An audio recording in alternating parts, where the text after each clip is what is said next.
আমার তো কথা ক্লিয়ার আমাকে বুঝে গেছে।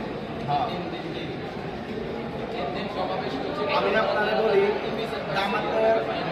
জামাত ইসলাম, যেগুলা করছে জামাত, এটা জামাত ইসলাম, এটা সে বেশি বিএনপি। বলছে সেটা আরো 3-4 জন ব্যক্তি মানে যে চৌকিদারের কথা মেয়ে বলছে অন্য আরেকজন জামাতের বলছে বিষয়টা, এই কারণে তো মেয়ে বলছে এইটার লাগে টাকা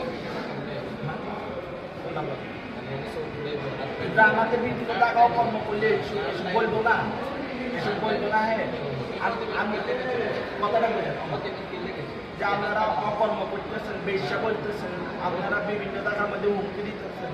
জামাত অকর্ম করলে আমাদের এগুলা কি মানুষের প্রতিবাদ করবো না? এখন কি তোমার কোনো মতে মানে মনে হইতেছিল না যে তুমি ওই যে দিকটা হাতটা দেখে ধরে লাস্টের দিনে এখানে আর আপনি যদি যাইতে পারেন বিদ্যালয়ের বাতা, আমি কি লেগে আপনার সব পথ দেখাবো না। এখন কি তুমি এখন আপনার দামার যদি বালা থাকতো, আপনার দামার যদি কথাটা বোঝা বিভিন্ন টাকা কালকে একদম সব উড়েছে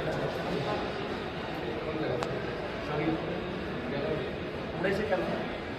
কেন বলেছে যে কই এই যে ইয়া টাকা দেওয়ার অবস্থা, বাটা দেওয়ার হেরা সব এই লোকটা এখন কোথায় আছে? হসপিটালে এই লোক সব উঠেছে হে পলাই গেছে, যে উড়েছে এই বাইক নেই, দাম থাকে